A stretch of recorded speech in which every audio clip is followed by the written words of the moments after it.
Great. So welcome, everyone. Welcome to Philosophy East, and particularly welcome to Emily, who's whizzed over here on the Eurostar. And you said the Underground. Some weird, I think it's because the Eurostar goes underground. Anyway, you whizzed over here from Paris on the Eurostar.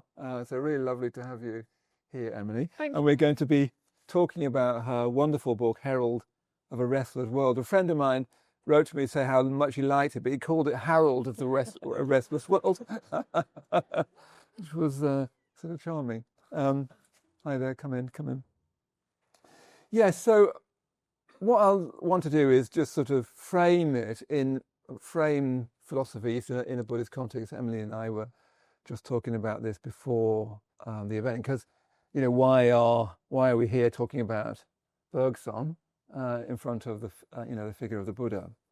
So for me, what excites me personally is when I read something or come across a thinker whose thinking chimes with Buddhism, or rather chimes with the Buddhist vision. I've been practicing Buddhism here at the LBC for nearly 40 years, and I have mostly studied Buddhism and practiced it, because mostly, of course, Buddhism is not something you study, it's something you practice, yeah. But I get very excited when I, see things that I think, oh, that's like what I'm doing. I mean, I don't know why I'm talking about myself so much, but anyway, I do. The writer the contemporary writer outside of Buddhism I've been most inspired by is Ian McGilchrist. I don't know whether you know Ian McGilchrist. We've already actually interviewed him 4 times here. And I tried to get him again, but he actually, this time was like, absolutely not. He just would not. Particularly his dual volume, The Matter with Things, which is, I think, a masterpiece. His hemisphere hypothesis is a big idea in the best sense.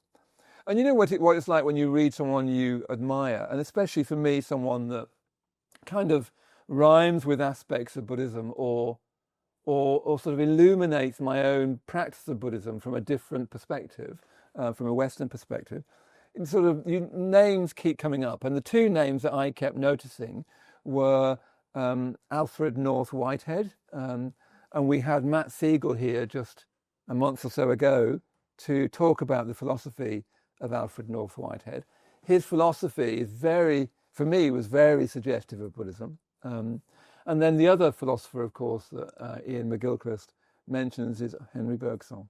So it was really, really exciting that we can talk about that. And especially the book is so accessible. It's actually funny in places which, one doesn't expect. Anyway, we're going to even talk about laughter, I hope. So, yes, I mean, to put it very simply, a Buddhist life is a life of truth-seeking. The whole quest of Buddhism really is a wisdom tradition. It's about finding the truth of things and then living on that basis, living out the truth of things. It's primarily about what you do. It's about what you practice. But it's very much a wisdom tradition, focusing on the truth of things, which means Buddhism assumes there is such a thing as the truth of things, capital T. It assumes that you can experience it and that you can live from that basis, yeah? So, as I say, that I'm always looking for philosophers, writers, thinkers whose work kind of mirrors elements of that back to me. So Ian McGilchrist, for instance, of the contemporary writers I've read, mirrors a lot of that back to me. Not in all ways and not at all times, but very much for his thinking. Very much reminds me of my own teacher, Sangharakshita. I'm sure he'd be very interested in McGilchrist. And yeah, as I said, McGilchrist goes back to Bergson. So I was very excited when I first listened to you on podcast doing my exercises. You can tell what a difference it's made. And very excited to invite you. So I thought, let's start, we chatted beforehand, let's start with this kind of moment late in Bergson's life where he has his public debate with Einstein, because I thought that was sort of emblematic of both Bergson and what came to happen to Bergson sort of after his death, really, his his disappearing until fairly recently in the Anglophone world, and also this difference between what philosophy is and what science is. So I thought we'd start with that. Right. Thank you very much for having me, first of all. It's nice to be in such a beautiful space. So in 1922, Albert Einstein traveled to Paris, invited not by the French Physics Society, but by the Philosophy Society. The Physics Society wouldn't invite him because there was still lingering anti-German sentiment after World War I. But the philosophers were keen to talk to him, so he came to Paris, and he was starting to become quite famous at the time, but he wasn't as famous as, you might be surprised to hear this, philosopher Henri Bergson, if I anglicize it a bit. Sounds very different to the Henry Bergson. Let's go for the French. But I'll probably switch between both because I'm bilingual, and that's just what my brain does. Bergson was more famous than Einstein at the time, and so Einstein comes to before this assembly of philosophers who are all asking him questions like, how does your theory of relativity relate to Immanuel Kant's philosophy? And Einstein didn't really want to answer those kinds of questions. He sort of said, well, it depends on how you read Kant, so I don't know what your Kant is, so I can't answer that question. So a very clever way of, but so it wasn't going too well for the organizers of the event were a bit worried that they weren't getting quite what they wanted. Bergson happened to be in the audience. He had no intention of taking part, but it turns out that he was not only very famous, but also famous for writing about time. So at one point, one of the organizers said, "Mr. Bergson, you write about these things, and he had actually engaged with Einstein's work. So please, tell us, say something, help save this event." And Bergson launched into an improvised 30-minute sort of spiel in French about why. Essentially, it can be boiled down to, while he didn't disagree with the mathematics of relativity, which he was capable of understanding, he believed that once the physicist was done talking, the philosopher still had a lot to say, and that there was a sort of metaphysical element to consciousness and time that physics couldn't quite capture. And after all this, Einstein stood up and said, "The time of the philosopher does not exist," and that was that, basically. And he went down in history as kind of having won that debate. But in the book, I tried to suggest that maybe there's a bit more to it. But yeah, so this idea of Bergson was very interested in this idea that science was very important, and it was, scientists were doing important work, but the philosopher had an equally important role to play in understanding reality. Because one of the things Bergson was sort of criticised being as a sort of anti-science and no good at mathematics, which is weird because he was a maths prodigy, wasn't he? He was. Yeah. But yeah, let's say if you could say a bit more about the relationship of science, because the assumption can be that the time of the philosopher is over. That scientists, if they're not careful, can start to think that we've basically solved all the problems, or we soon will. There's still that unfortunate problem about consciousness, which is proving more difficult than we thought. But, we'll get there. The popular view can be, can't it, that philosophy has kind of been superseded by technoscience, really. Yeah, absolutely. And interestingly enough, I would kind of pinpoint the moment when that kind started being the prevalent view around the time of this debate in the 1920s. Before that, there was still a lot of resistance to the specialization of the way in which science and philosophy were completely separate in universities. There were still scientists even resisting that and trying to say, no, we have to be philosophical in our science. And sort of after that point, it became more and more difficult for that to happen. But a lot of what Bergson was saying throughout his whole career as a philosopher was what I just said, that he believed that there needed to be a kind of collaboration between science and philosophy, because science was inherently limited in what it was able to say because of the kinds of tools that it used and applied onto reality, and the models it used.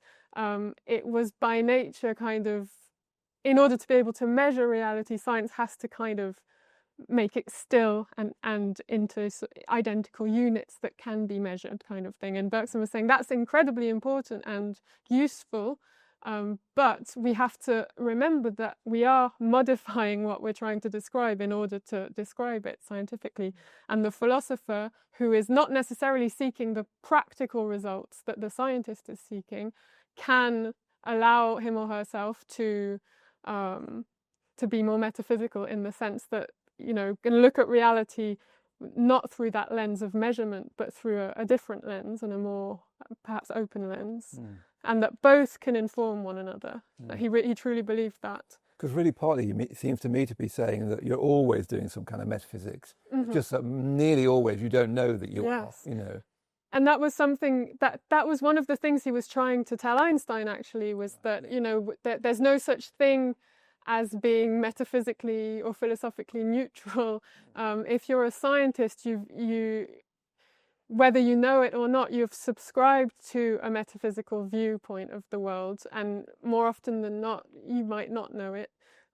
Whether that be physicalism, materialism, or other, you know, other ways of looking at the world. But there is a metaphysical structure there, and often it's an unconscious one. And Bergson was saying, was trying to tell Einstein this, but Einstein wasn't too impressed with that. And also, Einstein's French wasn't very good, and so that has to be said as well.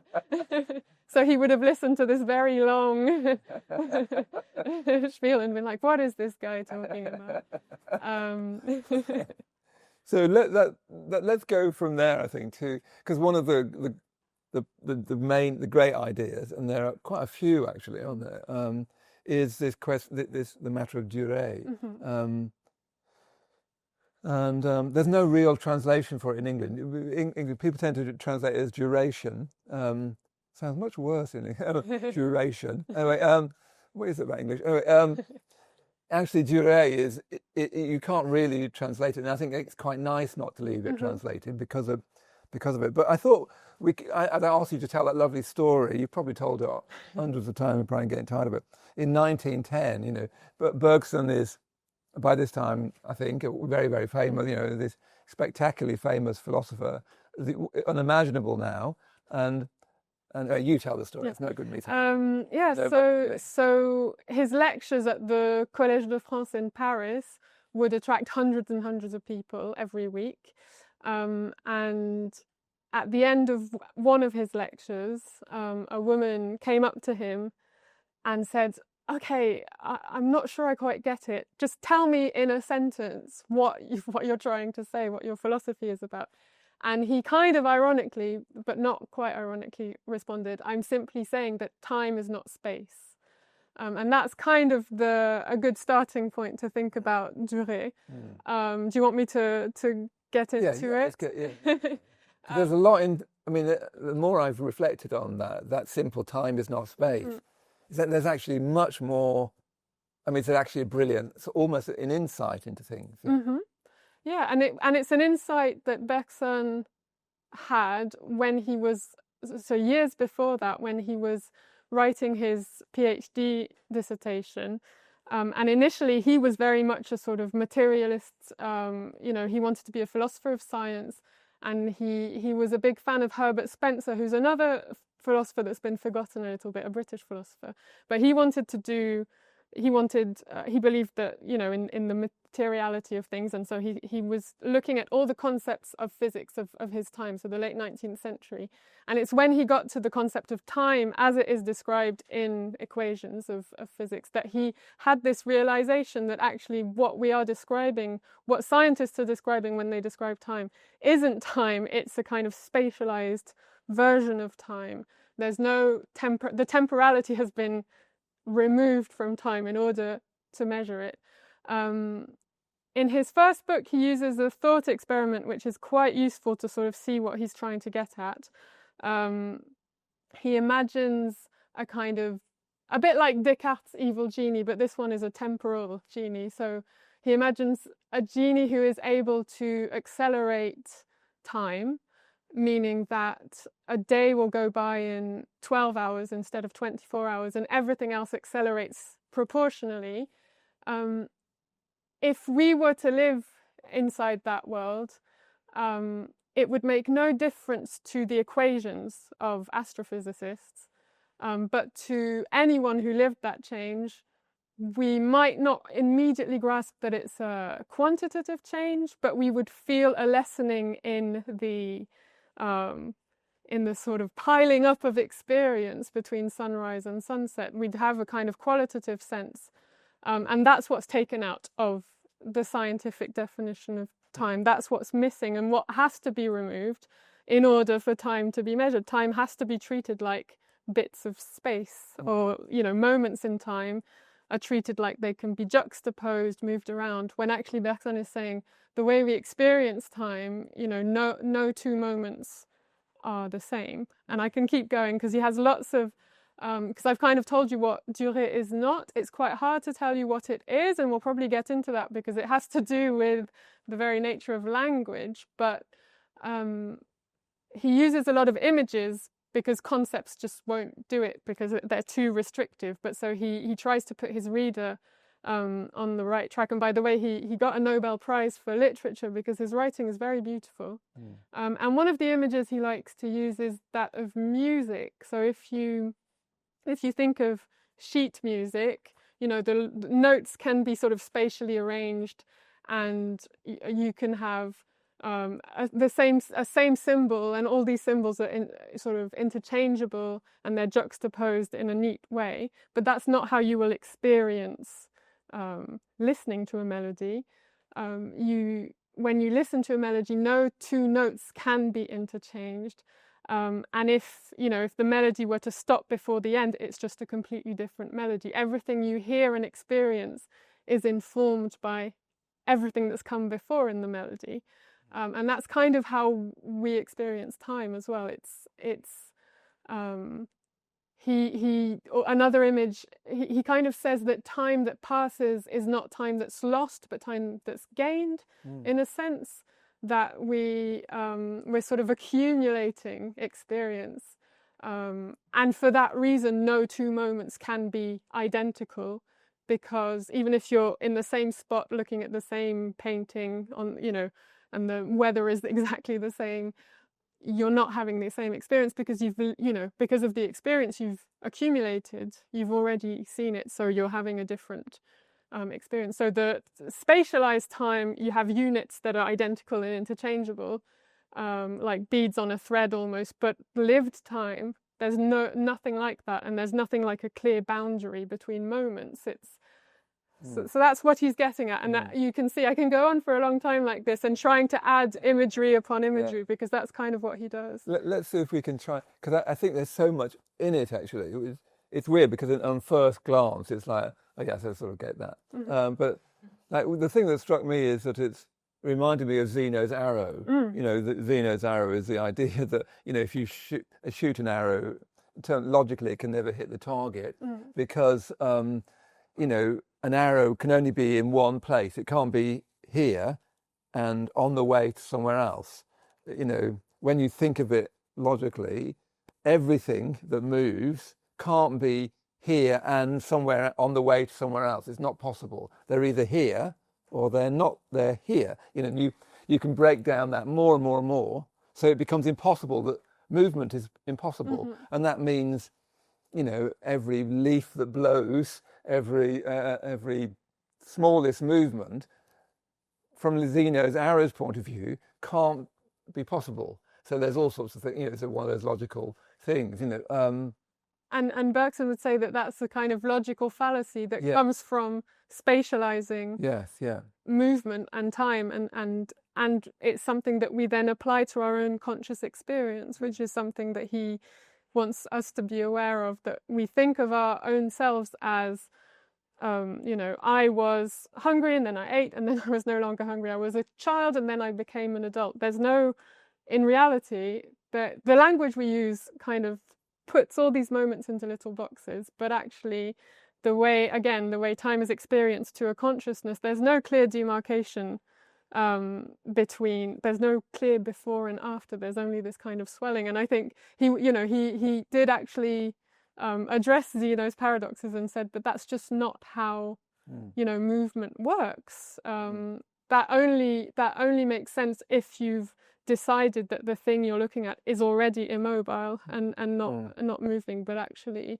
the other paradox is the one Achilles will never catch up to the tortoise, because before he can catch up, he has to do half the distance, and before he can do half the distance, he has to do half of half, and he never gets there. But then Bergson says, but when you take a step, it's not cut. There's not this geometrical line that's decomposing that's something that's added on afterwards. It's amazing how those logical paradoxes have stayed all this time, haven't they?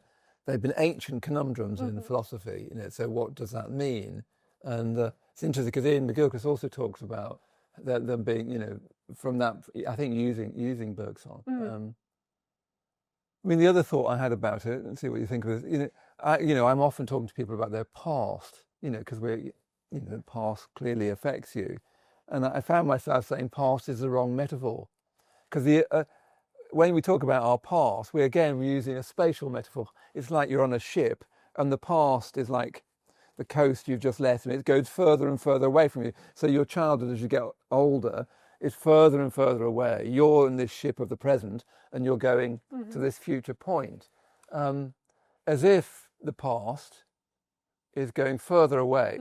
That is our deepest sort of assumption. But of course, I was with my mother when she was dying, and the deep past was much more alive than the present. She'd see her parents suddenly coming to catch her. That this idea that it was, I just was struck, because again, it's a spatial metaphor, that it's happening further and further away, and therefore is less and less significant to me. And that's a great example of how we tend to spatialize. We tend to see things, especially in Western culture, see things as on a line, and us, and then there's a dot that's us advancing along that line. But although it's almost another spatial image, the image of a snowball rolling down a hill, accumulating snow as it rolls down, is more accurate to describe durée in a way, because it just means that we are carrying our whole past at all times. And he has some very interesting writing about memory that we probably don't have time to get into, because it's very... he really went into the neuroscience of his time even, but where he kind of... he believes that the way in which we're, for practical reasons, the way we live our life every day, we kind of don't have access to all of that memory that's following us around. And it's in moments like when we turn away from the practicalities of life. So when we're dreaming, or perhaps when we're in those late stages of life and the brain isn't functioning in its sort of more practice-oriented way, that everything can it's just waiting for an opportunity to kind of flow back.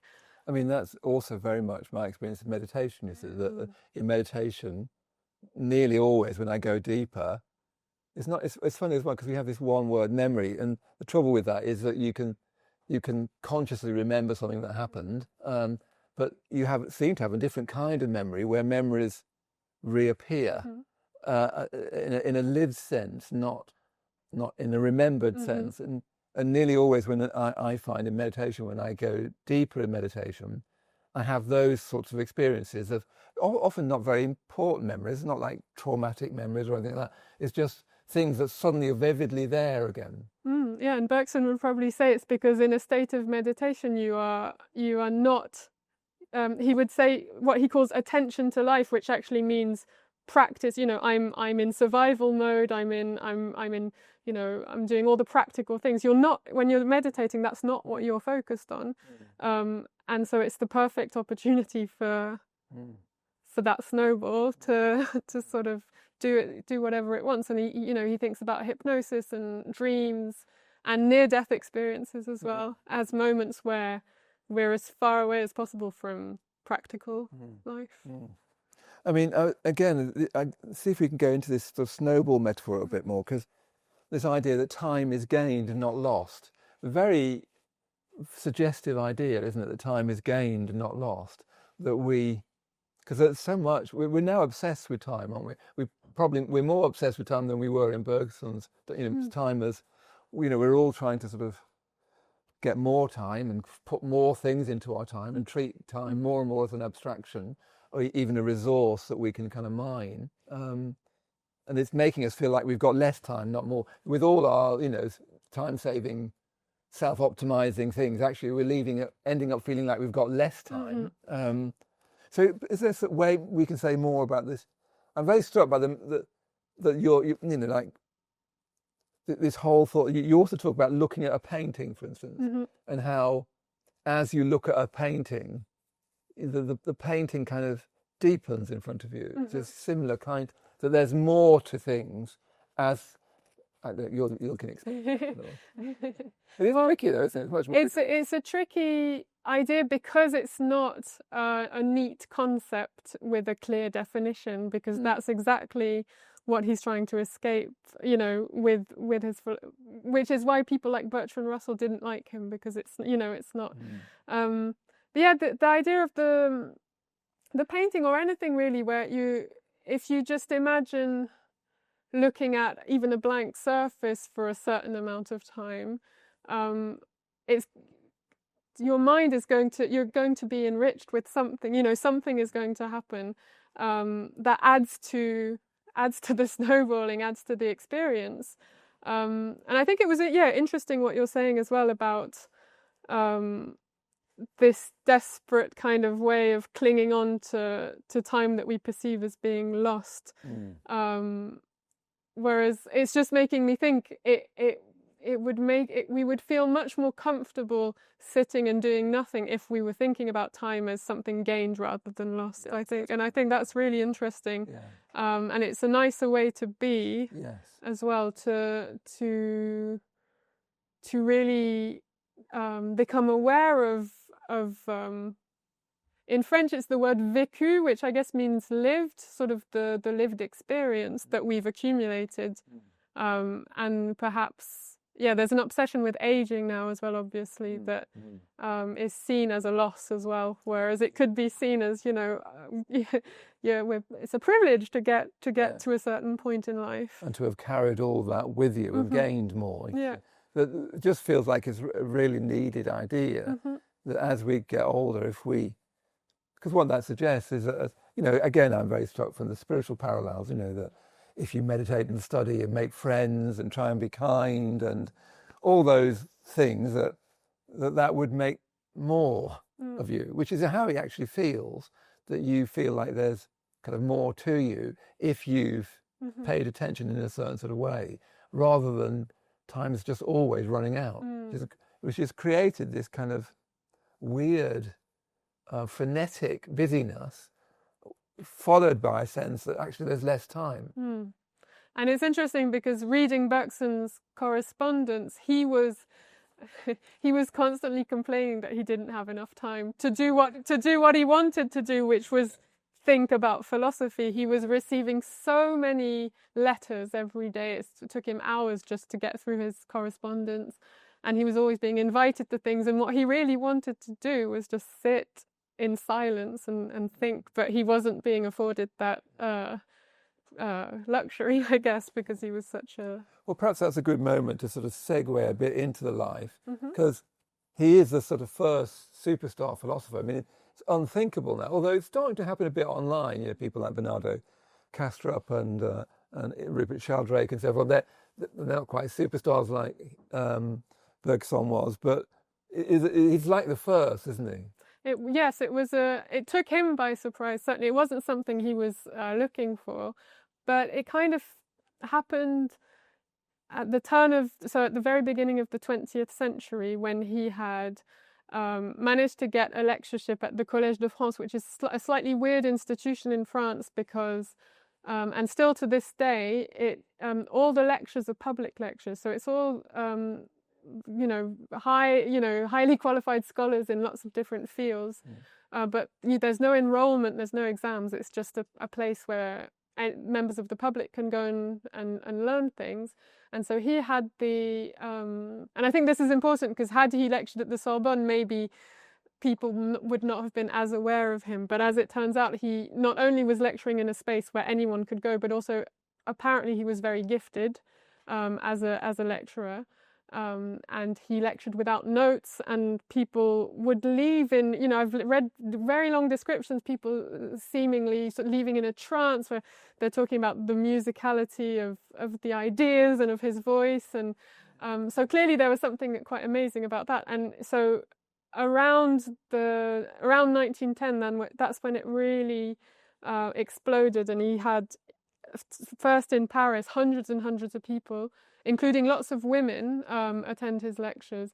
And then around 1910 is when his works were translated into English, and then he became huge in Britain and in the United States, and he actually travelled there to give lectures. And the story that is, a quite vivid image is that when he lectured it at Columbia University in New York, he caused the first ever traffic jam on Broadway.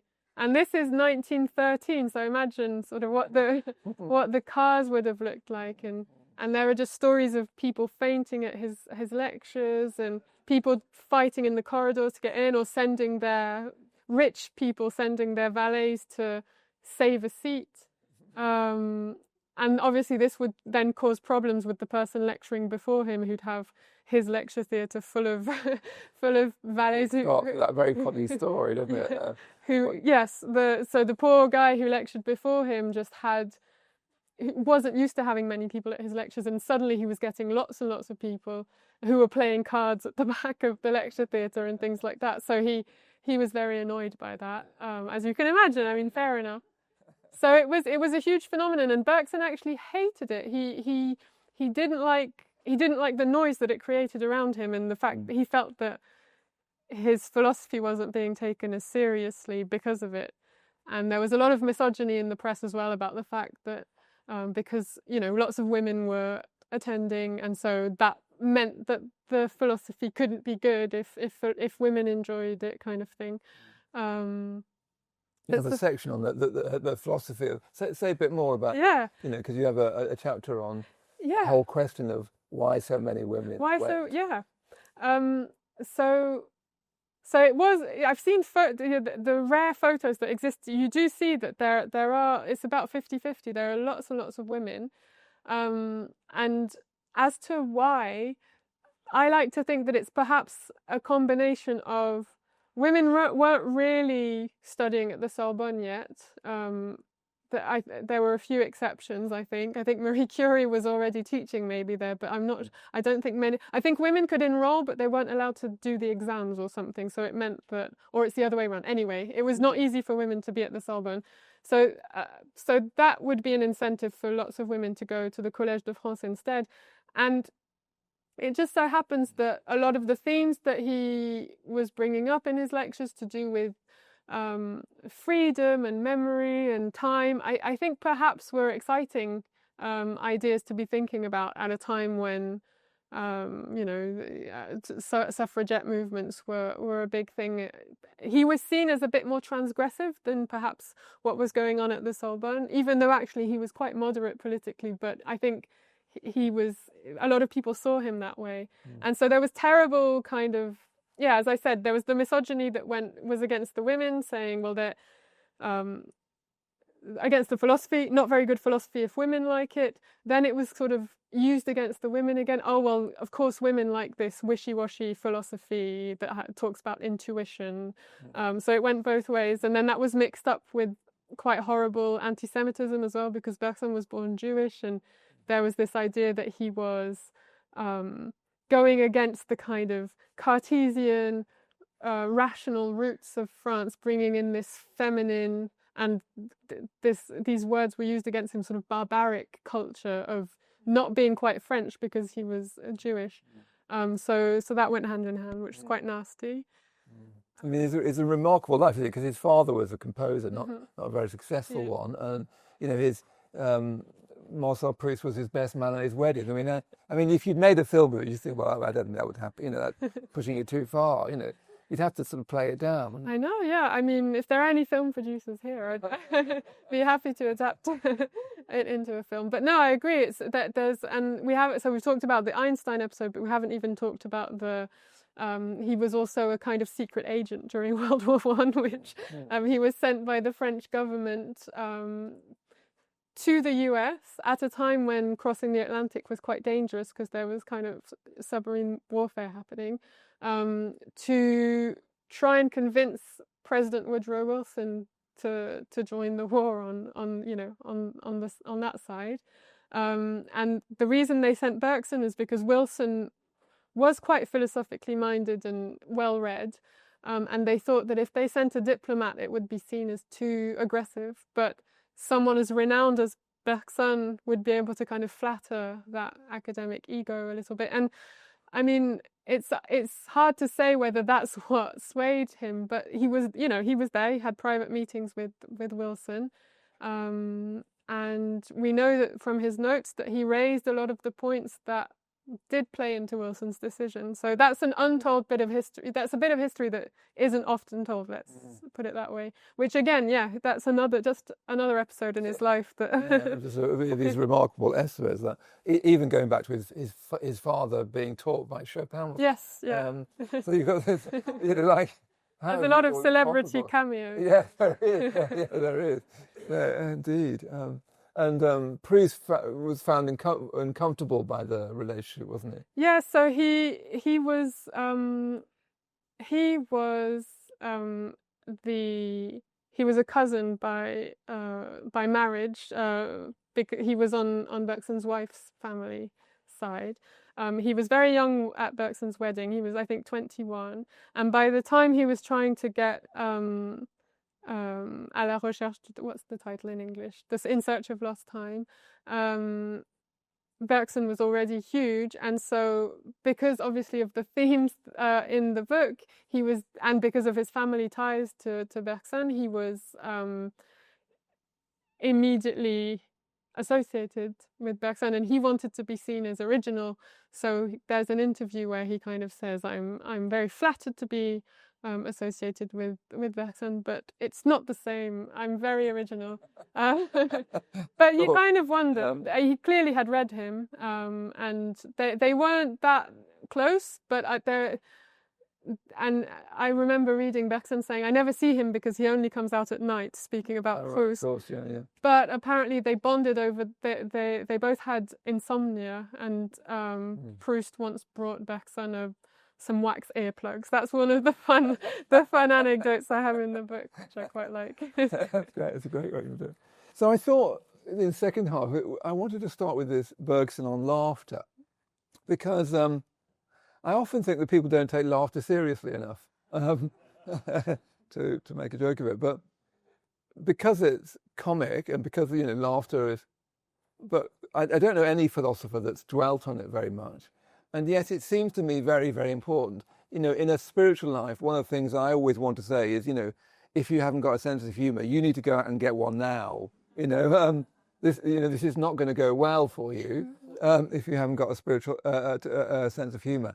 It seems to be almost foundational to the human experience. The famous story was that Mrs. Thatcher was, wonderful, apart from the fact that she didn't have a sense of humour. Not everybody would agree with the first part of that, but the idea that not having a sense of humour was merely a small thing, I remember thinking, no, that's wrong. Not having a sense of humour is a massive problem. And I was very struck in reading Herald of the Rest of the World. I haven't said much about it. It's a wonderful book. Do buy it when we've got copies. And one of the things I really admire about it, and we might get to this because we'll hopefully get more to the life, is how fair Emily is to all the protagonists in it. Is sort of empathizing with who she's writing about and thinking, what would it have been like, rather than this terrible habit we've got in modern life to judge the dead, which I think is very bad form. Anyway, let's not Thank go on you. about it. It's a very very, very readable, funny in places and very, very fair. Anyway, let's go to laughter. It's very nice to hear. Yeah, so I agree. I think it's very strange that philosophers haven't spent more time thinking about laughter because it's such a universal and important part of human experience and existence. And Bergson took it very seriously, and the reason he was so interested in laughter was not like Aristotle, who studied the form of comedy as theatre, but Bergson was interested in laughter itself and then what makes something funny, is because he saw it as something that was at the intersection between biology and culture. It's obviously something that's evolved through biological evolution, but at the same time it is utterly dependent on cultural norms and things like that. And so it's a quite small book, and it's not a funny book at all.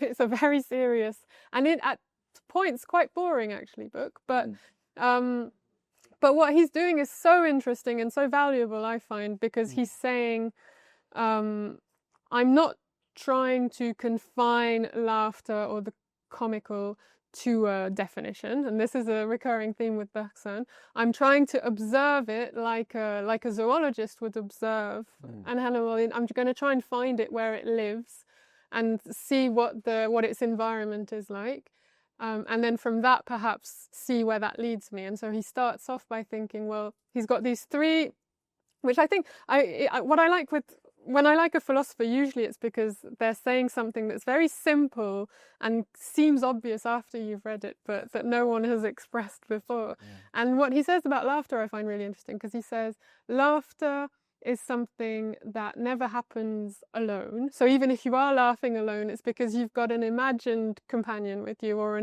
there's an imagined audience. So it's something that's highly social. He says it's something extremely human. So we only laugh at a human form. So even when we're laughing at a dog, it's because we're anthropomorphizing them somehow. Or if we find a hat funny, it's because we're imagining either the person that created this hat or the head that would wear it. Oh yes, and the third one, which I find quite interesting too, because it might be a bit counterintuitive, is that laughter is something that actually requires a certain distance from things. So you can go from feeling very emotional to laughing, but when you're laughing, you're no longer in that very strong emotion necessarily. And perhaps that's why it can be so healing sometimes, because it allows us to take a step back. And so these three things put together indicated to Bergson that laughter is something to do with society and social life, because it's got this strong human component, this strong communal component, very human component. And so he analyzes, and this is the bit that's not quite as fun in the book, where he analyzes lots of different forms of comedy that existed. So he goes into great detail about the plays of Molière, for example, and things like that. But what he gets out of it is this kind of leitmotif, he calls it, where he says, often we laugh when we see something that should be fluid and, lifelike, but it's got a mechanical component to it. So it's the mechanical encrusted on the living, is what he calls it. And to make that a bit more clear, if you think of any kind of slapstick comedy, so anyone who's walking and then falls, anything like that, it's a place where the person should have been adapted to their environment and then they're not. And that's just one example, but he actually shows that this can apply to wordplay, and it can apply to all these things. And what he's getting at with all of that is to say that laughter acts as a kind of deterrent in society, where it shows us places where we are not being as flexible, as adaptable as we perhaps should be. So why are people with big egos often quite laughable? It's because, so he's saying there's a kind of evolutionary explanation, but within human society for this. someone with a big ego is not going to be good for society as a whole. And if there are too many people with big egos, that's not going to be good for society. So it acts as a kind of deterrent for that kind of thing. And I find it very interesting the way he thinks of laughter as this, as the result of a kind of fine-tuning of human society. So, evolution over thousands and thousands of years. For a society to work, the members have to have a certain kind of adaptability and flexibility. And this beautiful thing that we have, which is laughter, is just it's kind of nature's way of reminding us to remain that way and to step away from anything that is too rigid, really. And that's why we can laugh at someone who's too. It doesn't have to be, bad, necessarily negative flaws about someone. You can laugh at, if you've ever seen The Simpsons and you see a character like Ned Flanders who's extremely pious and a very good person in the world of the show, he's still laughable because he's applying himself, his morality in such a rigid way, but it just makes him funny. So I before I go on too many tangents, I think it's so interesting because one of the things you say in the book, I think quoting Bergson, that he wanted to look at it with respect due to life, which, to see how, from a Buddhist point of view, philosophy is only valuable to the degree to which it's an exploration of life. If you're not careful, it just becomes, a response to other thoughts and other theories. And, you can endlessly, sort of talk about theories and how serpents, but for Buddhism, thought comes out of experience and needs to be applied back into experience. And I liked Bergson's instinct to say, well, look, everybody, as you said, it's a universal experience. What's it doing? So the respect due to life, for me, struck me as in a way, very Buddhist. What is that? Yeah, and what you were just saying there struck me as very Bergsonian. The idea that he was worried about the way in which philosophy could become this kind of, we've got this, and especially end of 19th century when he was kind of, still learning and coming up, was a time of big philosophical systems where there's, these guiding big principles and then big concepts. And he deliberately didn't want to be doing systematic philosophy. He didn't want to be building a system. He wanted to treat every new problem starting from scratch, in this way where he would say, I'm not observing concepts. I'm not building a system where the concepts fit well together. I'm observing, human phenomena such as consciousness or our perception of time or laughter, and I can't let the concepts dictate what conclusions I make. So I think that's so important, that I can't let the concepts dictate. I mean, we'll come back more to this because it's a very, very important sort of thought in Bergson. But it's also to get, again, sort of this rhyming with Buddhism, that can we actually look at direct experience rather than be sort of boxed in by the concepts? It seems with time that there's just more and more concepts around us, as it were.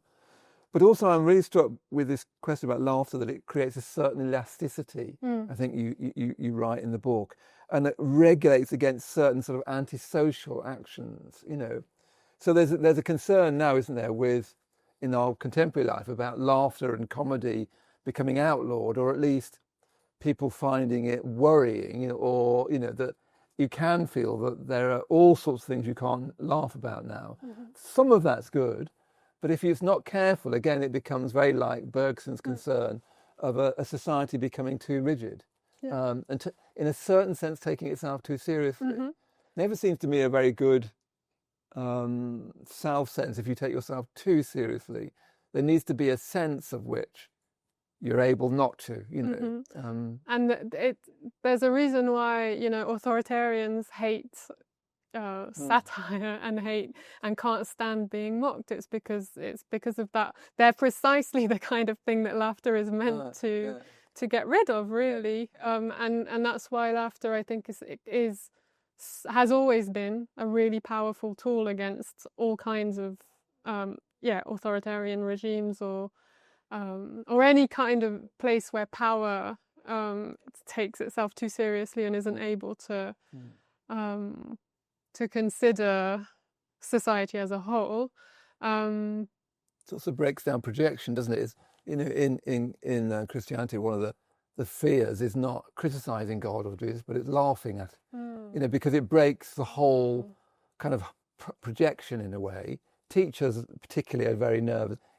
I remember teachers saying, having somebody criticizing you or disagreeing with you is actually quite useful, but laughing at you is very, very difficult. I think more philosophers should consider this question, and he, as you said, he treats it with a certain respect. He's not just saying, well, I'm going to take the concept of comedy and dissect it, and it's much more, I'm going to observe and I'm going to let it sort of grow before me and see where that leads me. And I like that way of doing philosophy. And this idea of elasticity, which is necessary for societies to function. It is scary to see places where that elasticity doesn't have enough space. It does seem a genuinely important thing to live together, doesn't it? That we can laugh at things and not get. You can see how it is a sort of an antidote to rigidity. There's lots of examples of it in every way of part of life, really. But it's just striking, isn't it, that Bergson gave it that attention, and there's something admirable even in that, Yeah, and it was probably surprising for his peers, because he wrote a very serious book about sort of free will, and he wrote a very serious book about memory, and then his next book is a book about laughter, and people were probably thinking, how did you get here? But I think it's because he was looking at evolution, and laughter was a way in to thinking about evolution in a sense. So perhaps that's a good place to go into because Creative Evolution was the book that made him a superstar, really. Can't remember when it was published. It was 1907. Right, so it's still before the First World War, and we'll come to the wars. But let's say something about it, because that's a very important kind of idea. Creative Evolution was a big bestseller, which again it's a weird thing to think that this quite difficult philosophy book was first in France, and then it was quite quickly translated into English, and was the kind of book that everyone had on their shelf, not necessarily reading. That's still happening. And it's a very difficult, very beautiful book, but very, quite dense, and it goes into very vivid detail in, all of the biology of his time as well. Something interesting about Bergson is that he was born the year Darwin published On the Origin. So Bergson was born in 1859, and that was a huge event in the history of thought. And by the time Bergson had grown up, there was a lot of anxiety around evolution, in particular theories that tended to reduce evolution to a cold mechanical process. So obviously there were religious concerns about evolution itself, but then within the group of people who were committed to the idea of evolution, there was also anxiety about the role of chance and just the way in which natural selection was often portrayed wrongly, probably as this quite rigid mechanical force. And what Bergson did is that he had this philosophical proposition with creative evolution, where he looked at evolution from a philosopher's perspective. But again, it was often misconstrued as him criticizing all the biologists. That wasn't the case. It was more to do with saying we need to look at the history of life to understand mind. We are all products of evolution. So in order to understand why we tend to spatialize, why we like spatializing so much, why we like building these very solid concepts that neatly, package everything. Is there an evolutionary explanation for that? And he kind of comes to this quite paradoxical conclusion that our intellect itself has evolved in such a way that it is bad at understanding evolution. For, again, we always paint the intellect in the history of Western thought, reason or whatever you want to call it, is always painted as this kind of this faculty that is designed for, thinking about pure concepts and doing beautiful mathematics. But Bergson says, no, our intellect it evolved to enable us to build tools, to make more tools. It's a very practice-oriented thing. It's not this beautiful ethereal thing. And so that's how we evolved, and that's how then our concepts evolved and how our logic evolved. It's all to do with solid matter that we had to, in order to survive initially, we had to master. And then as our theory started evolving, that's what we focused on. So that's kind of, obviously it's a lot more subtle than that, than what I just said, but that's the general idea. And that's why, according to him, we're so much more at ease with these, as I said, systems, concepts, and why it's much harder for us to express what durée is, because it doesn't fit within well-defined concepts. And that's why a lot of biology misses the mark, according to him, because in order to talk about life, you have to have these well-defined concepts like, reproduction or individuality. But what do you do when individuals reproduce? It's kind of like, where does individuality end and reproduction start? Our concepts aren't really able to account for that.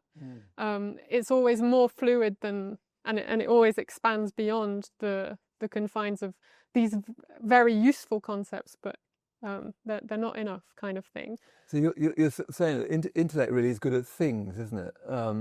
Inert things that could be measured and weighed and placed against each other. Compared. And then we do, going back to durée, we sort of do that with time, as if it's made of bits that are like coins that are all of the same coinage. In all, so that coin there is the same as that one, as if that's what time is like. It's basically a thing that's the same wherever you have it. Whereas we know that there's nothing like that. And it's very hard for us to think about something that doesn't have well-defined boundaries. It's very hard for us to think the passage of time in any other way than there was this moment and then there was this moment and then there, instead of thinking of it as this kind of porous intertwining, interpenetrating thing that grows. It's the way our intellect has evolved makes it hard for us to conceive of that. Which is an important point, because that's where he starts with that, isn't it? It's not that there's still this kind of weird thing, and we'll come to Russell, who's the villain of the piece. I want to make sure that's clear. But there's still this thing that Bergson is slightly woo-woo. He's just sort of feeling things, but it's a rigorous analysis of the nature of intellect, that it was a tool to make things, and it's really good to use it in that way, but really not very good to talk about experience, which isn't anything like that. Absolutely. And he's constantly saying scientists are correct to do things the way they do it, and these concepts are useful. The intellect is one of the main reasons why we exist as why we've built all the things we've built, and but yes, he was labeled as an anti-intellectualist, or all sorts of labels like this, when what he's in fact saying is, again, we come back to this idea, the intellect is not the only way of apprehending reality. And he's kind of going against, if anyone's a little bit familiar with Kant, he's kind of going against this idea that there are these limits beyond which you can't really look at reality. He's saying, no, actually, it's possible, but it's going to demand a very difficult internal kind of effort, and it's going to be difficult to explain to you how to do, you know. So in a minute, let's come back to it. But what does he mean by creative evolution? You know, so he's applying in creative evolution. He's infusing the whole evolution of life with his theory of durée, really. And creative here doesn't mean creationist, as in, you know, he really means that evolution as a whole is a open-ended movement, and a kind of unified movement that branches out into all sorts of different areas. Creative means unpredictable, really, and it means cannot be predicted. And he's using that term against the mechanists and the physicalists and those who want to paint life as something that can be reduced to physics. Right. Yeah. And reproducible and you can deterministic. Yeah. So creative is kind of the opposite of deterministic, and the idea is that there's not a goal towards which there's not a predetermined goal. There's not something that that can be determined with initial factors. It's something. It's this burst of life is like this huge explosion. And the way he describes it, you know, it's very poetic, but it's also based on his very rigorous, you know, he read lots of paleontology, he read all the evolutionary literature of the time, and it's not too far off really from what was known at the time in terms of biology. And what he's really trying to say is that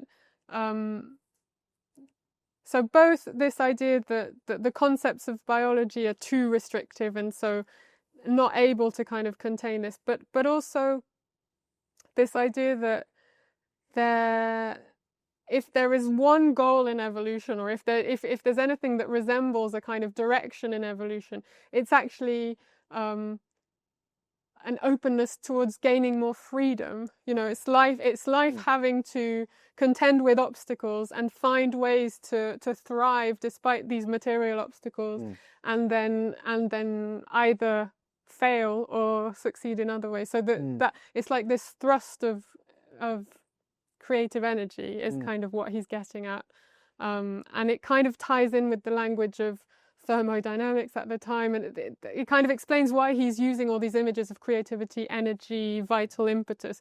It's kind of in response to those sorts of things. But what all he's really trying to say is that you life, like consciousness, cannot be explained through mathematical laws, and it can't be quantified, and it can't be predicted. That's very interesting, because my own teacher, Sangharakshara, he uses the idea of evolution to try to communicate Buddhism to a modern world. You know, he says that, you know, if the Buddha had that language, he would have used the language of evolution, that you can go from lower to higher. He would use the language of creative evolution. Sangharakshara's idea is that human evolution has brought us to self-consciousness, and there's a kind of higher a higher evolution, that's the word, which is not species-based and group-based, but individual, that the human individual can evolve to a higher level in a way that would be a sort of evolutionist way of talking about what Buddhism is trying to do, that you can grow, basically, and that growth is part of things. I don't know, would you think, what would Bergson think of that? Let's bring him in. Well, he certainly has this idea that there's something like a leap that happens with humans, and that it's a step further in terms of freedom and the capacity for creativity, because and for consciousness, because he has this whole thing about how basically the more memory you have and the more ability you have to project into the future, the more freedom of choice you have. And with the human nervous system, you know, we not only have individual memory, but we have collective memory through history, and then we're able to anticipate an infinity of possibilities with our imagination. And so there's this sense in which something emerged there that's special. There was nothing predestined about it, or but there's a sense in which there's more creativity because of the advent of human. Yes, that's right. And it isn't creativity then, the sum of all you are, and a bit more than that. That seems to be the key of creativity, is you sort of, by collecting the whole of yourself, you actually come up with something more. I think you even write about that, the creative, something new comes into being. And he has this way of, the way he does use metaphors coming from the art world as well, to think about the way a new idea comes into being for a poet or for an artist, and the way life kind of shows creativity as well. So there's definitely and this sense that there's nothing in the sum of the parts that could explain, or that could summarize. So it's not reducible to that.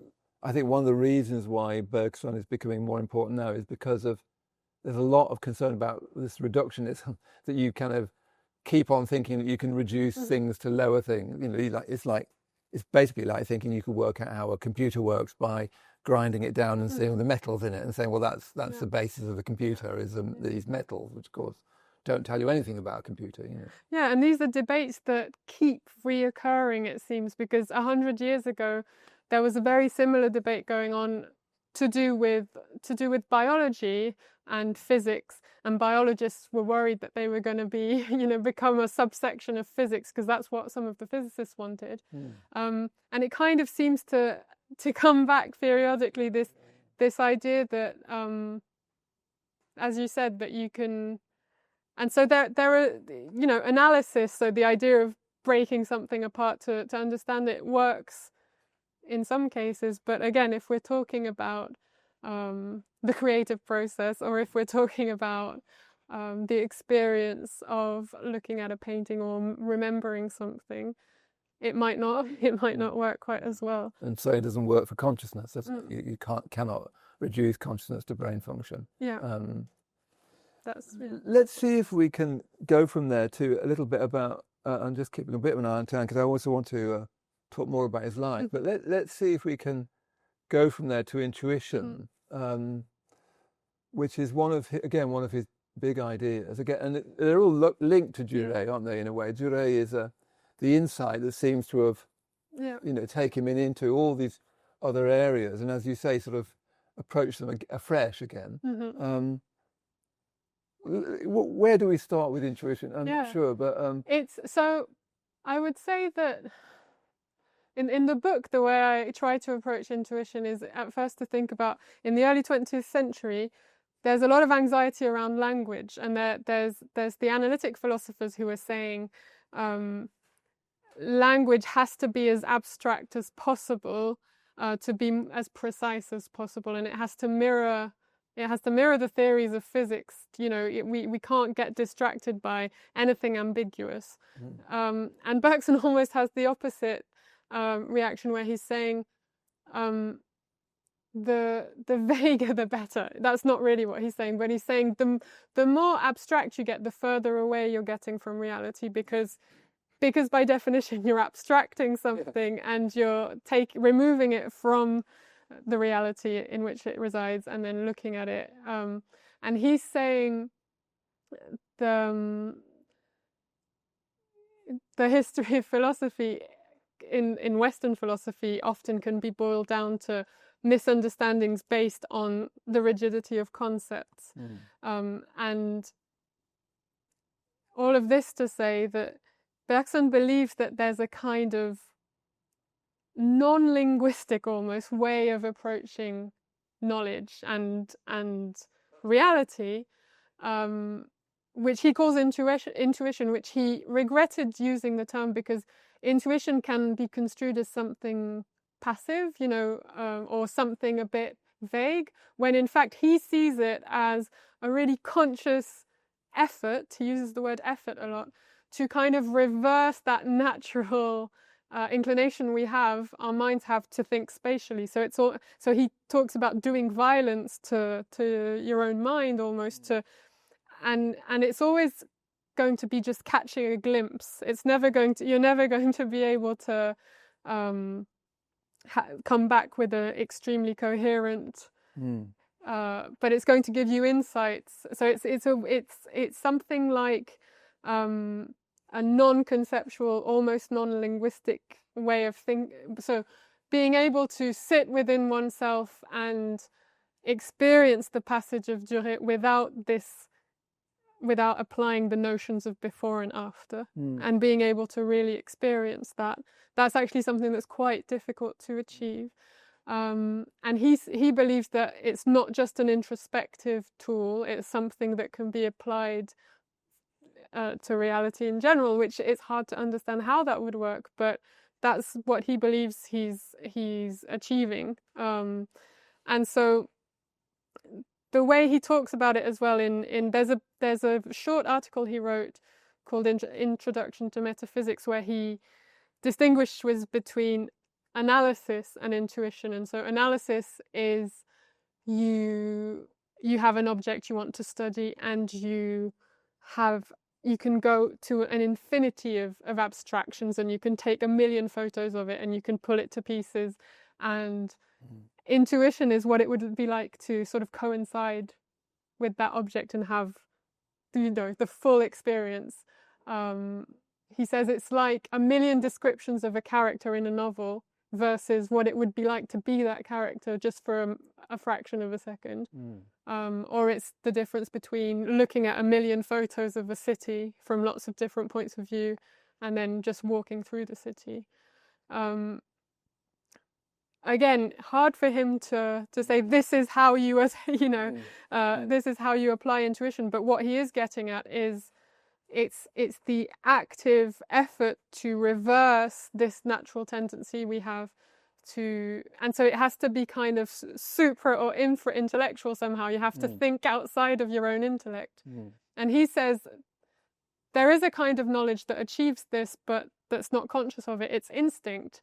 So we have instincts as well, but in the animal world, instinct is is where consciousness coincides with life itself, whereas intellect is kind of an external vantage point. And Bergson says that because we have both, it's almost like reason or intellect can kind of provide the self-reflexiveness onto instinct that it would be needed for instinct to become self-aware. I don't know if that makes sense. Yeah, it does, yeah. But he's saying it is possible to think outside our intellect, because intellect is just one adaptation of evolution, but it's not the only way for consciousness to exist. Because animals have, he sees consciousness as a kind of it's to do with memory. To have memory is to have consciousness. So you could almost argue that, and some people have sort of seen his philosophy as almost panpsychism, because you could almost argue that vibrations of matter have some kind of memory. He doesn't quite go that far, but consciousness is I got lost a bit there. Any sentence that starts with consciousness is usually. I'm just saying. What it reminds me of, whilst you're is that from a Buddhist point of view, for me it sort of chimes with the Buddhist idea of insight, which is that you can have a direct seeing of things that is, as it were, supraconscious, but it's direct. It's not a theory about things. It's not, even this idea of impermanence. Like you quote Bergson saying there is changingness, but no thing that changes. I mean, that's like out of a Buddhist sutta, that when we say it's raining, for instance, there isn't an it's. It's just rainingness. It's just the nature of language. You end up with an it that's raining, So insight from a Buddhist point of view has an intuitive element. It's right up with an experience. It's not abstracted from it, but it's not unintelligent. It has a cognitive element. as as a complete. Basically, it's very difficult to talk about any experience that's complete. We want the analytic tendency is to say, is it a thought? Is it a feeling? Is it an intuition? Is it an experience? But insight is definitely saying you can grasp the whole human situation and its ungraspability. That jure, using Bergson's language, you can't talk about it because as soon as you do that, you turn it into a thing that can be talked about. But you can, from a Buddhist point of view, grasp it, in the sense of directly apprehend it, and that changes you. Yeah, and that does resonate with what Bergson is saying, the idea of direct, unmediated contact with reality, and mediation would be as soon as you put a concept in there, or as soon as you have a system by which to apprehend. That's a form of mediation, whereas the immediacy is just this direct contact. And you said something else that I can't remember now that I wanted to reply to, but it might come back to me. Yeah, he has a whole book called, in English it was just translated as Time and Free Will, but in French it's on the immediate data of consciousness, and that's his first book, where he's trying to think about what are we without this whole apparatus of space, of spatialization that we apply to ourselves. And he has very interesting insights as well, which I find that really resonate today, where he says we all have this kind of superficial social self where we use ready-made concepts, and that's even how we often perceive ourselves, and it's very rare that we actually get below that crust and get to what is not ready-made and not kind of ready to wear, but sort of tailor-made ideas. Well, you have this chapter on lifting the veil, don't you, which is about getting out of those kind of concepts that kind of box us in. It seems to be becoming almost more prevalent, where everyone wants to sort of put themselves in a box almost. And you're saying, I think I've even writing about that you lose the unique coloration, which I thought was a lovely way of putting it. You lose the unique coloration of your experience by these sort of abstract boxes that they're sort of off the shelf, aren't they, really? Yeah. You say, I like your tailor-made metaphor. I think it's his. I think I stole that from Bergson. But he says concepts are, the very nature of language and of concepts in particular is to generalize. And so under one word tree, we can put every single tree, that imaginary and real, that's ever existed. But it's never going to express that tree that's in front of me now, today, at this time of day, in the summer. And so ideally we would be able to have a different kind of language where each word describes a completely particular facet of reality, but obviously that's just not, we can't do that. Because it's a social tool, so you need to compare things and box things together. So it's useful, but it makes us lose sight.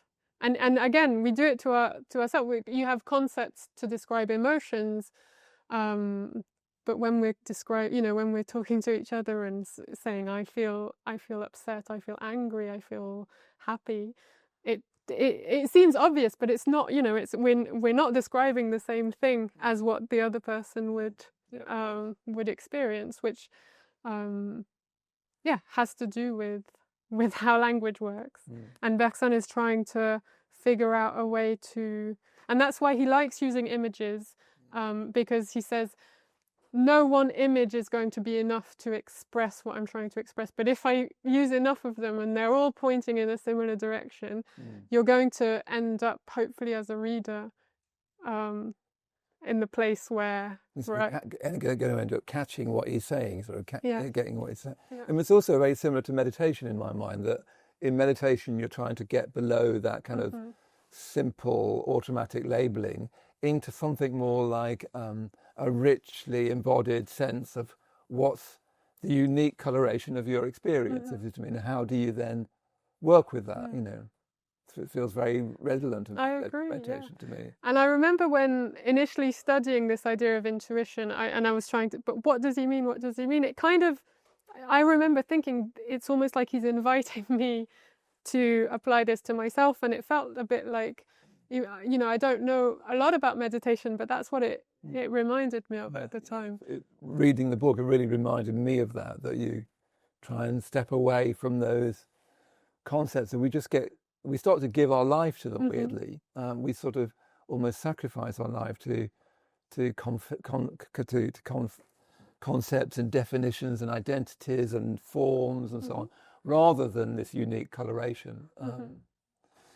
We probably ought to start to think, you know, because it start to come to an end, but it'd be good, wouldn't it, now because even from this little sketch, I think you get a bit of a sense of how valuable Bergson is. And this is, you know, we can only go so far in one conversation. There's a lot more that we could talk about, and there's a lot more in the book. One of the wonders of the book is it's very straightforwardly put. Emily's very good at introducing you to the ideas without, you know, drowning you in them. I don't know that's the right metaphor, but so how did this famous philosopher who, you know, was not only famous, very world famous in his time, caused the first traffic jam on Broadway whilst he was teaching at, where was he teaching? Columbia University. You know, everyone climbing through windows to listen to him speak. How do we get to him disappearing in his own lifetime, perhaps first, and then even more so after his death? So there are several things. World War One, kind of, he stopped teaching at the start of. He stopped his public lecturing, and as I said, the place where he was lecturing, he didn't have his own students. It was anyone. So it's not like he was teaching the next generation. It's not like he did have followers in a sense, but it's not like he was supervising their PhD thesis or something. World War One happened, and up until then he was seen as this quite transgressive figure, and a lot of quite radical, you know, people who were quite radical politically, and lots of artists saw him as a kind of just leader of the avant-garde a bit, and you know, aside, in contrast to the stuffy Sorbonne, he was this really exciting figure. What happened in World War One is that a lot of what was considered hopeful, or a lot of the ideas, just shifted dramatically, not only because a generation was literally lost, but whoever survived the war, it just changed perspectives in a way that's quite difficult to, you know, something that dramatic happens and sort of terrible. And also Bergson himself during the war gave a series of speeches that were quite nationalistic in tone. He later kind of expressed regret over some of the terms he used, and it was a very emotional, you know, he was very emotional in doing it, but that meant that the sort of left-wing following he had kind of tapered out a bit. That was seen as quite disappointing. He disappeared from public life. In the 20s, there was the Einstein debate as well, that kind of, in a lot of people's eyes, Einstein had won that debate, even though Bergson was actually a lot more charitable towards Einstein than, you know, Bergson had engaged seriously with Einstein's work, whereas Einstein didn't return the favor. And around the mid-20s, Bergson got very ill with kind of horrible rheumatoid arthritis, and so he was still working, but he wasn't appearing publicly anymore. And so I'd say it's a mix of, you know, the world completely shifting on its axis after the war. What was considered cool was no longer considered cool, and also just out of sight, out of mind kind of thing. He rose really quickly, and then he kind of disappeared. And we haven't yet talked about Bertrand Russell, who kind of launched, in the English-speaking world, launched a really strong attack against Bergson. In the book, I get into the kind of juicy details of professional jealousy and things like that. But essentially also that they're so philosophically opposed that Russell was kind of rising to prominence as Bergson was declining. And he, in his best-selling History of Western Philosophy, which I would not recommend it. It's not well researched, and it's not and it's a very biased book that culminates with his school of philosophy as kind of the end of the whole history of Western philosophy. But he has this chapter on Bergson where he very unfairly accuses him of being mathematically illiterate, which is not true, of being anti-intellectual, anti-science. And that kind of stuck in the English-speaking world, I think. And that book was hugely influential. It wasn't just Russell, but I think that explains that those things explain quite a bit. Because it's taken a long time for him to come back, but my sense is he is, you know, his thought seems particularly powerful now to me. I think so. But let's talk about his, you know, those last days, because he wrote that he had a late book, and one of the things you talk about from that late time was where Bergson's saying we need a supplement of the spirit to balance out the blind expansion of technology, which, you know, you couldn't, you know, like, you know, that's like saying it today. We need a supplement of the spirit to balance out the blind expansion of technology. Yeah. So in his final book, which came out in the 30s, and he spent 25 years basically writing it. This is at the very end of the book where he has these reflections. It's a very interesting book about religion and morality, and again he treats these phenomena as living things that, you know, treats them with the respect owed to life.